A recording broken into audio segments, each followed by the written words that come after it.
শ্রদ্ধেয় ভারতবাসী ও রাজ্যবাসীর উদ্দেশ্যে আমি এই সংক্ষিপ্ত ভিডিওটি নিয়ে এসেছি।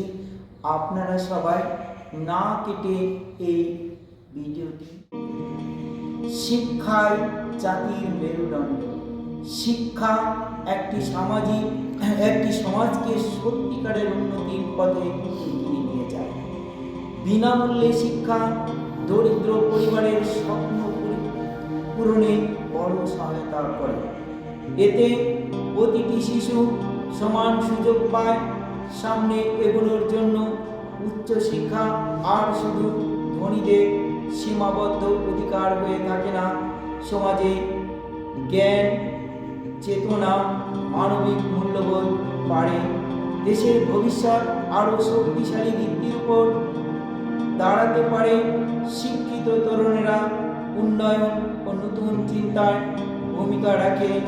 বেকারত্ব কমাতে, দক্ষতা ও জ্ঞান বৃদ্ধিতে গুরুত্বপূর্ণ ভূমিকা নেয়।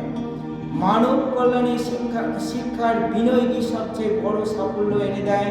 কিন্তু বর্তমানে কেন্দ্র এবং রাজ্য উভয় সরকার বাজেটে শিক্ষা তুলে দিয়ে অন্ধভক্ত তৈরি করার বাজেট উপহার দিয়েছে। দেশবাসীকে কেন্দ্রীয় শিক্ষার মোট বাজেটের 4.5% ছিল, বর্তমানে কমিয়ে 2.5% করে দিয়েছে।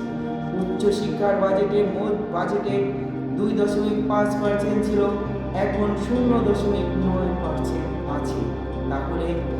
তাহলে কেমন বাজেট? এই বাজেট দরিদ্র মানুষের শিক্ষা থেকে দূরে সরিয়ে রেখে রাজনৈতিক দলের অন্ধভক্ত তৈরি করার বাজেট। এই বাজেট বিদ্যালয়গুলি বেসরকারীকরণের বাজেট। একমাত্র দরিদ্র মানুষের ছেলেমেয়েরাই সরকার পোষিত বিদ্যালয়গুলিতে পড়াশোনা করে। সমাজের উচ্চ শ্রেণী এবং এমপিদের ছেলেমেয়েরা মোটা টাকার বিনিময়ে নামি দামি বেসরকারি বিদ্যালয়ে পড়াশোনা করে। আমরা এখন সেই পুরনো যুগে ফিরে যেতে চলেছি।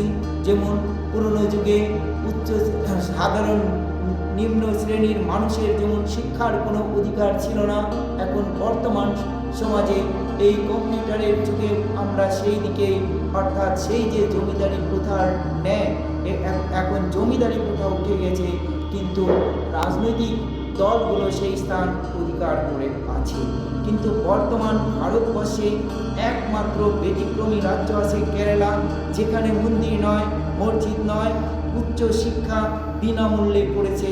অন্য সকল রাজ্যগুলোকেও এই উদ্যোগে সামিল হওয়া উচিত। আপনারা এই প্রোগ্রামারও তথ্যমূলক ভিডিও পাওয়ার জন্য এসিবি স্যারের ইউটিউব চ্যানেল এবং অতুল বিশ্বাসের ফেসবুক পেজটি ফলো করে রাখবেন। আর এই ভিডিওটি আপনারা সপক্ষে যদি হন তাহলে কমেন্টে জানাবেন।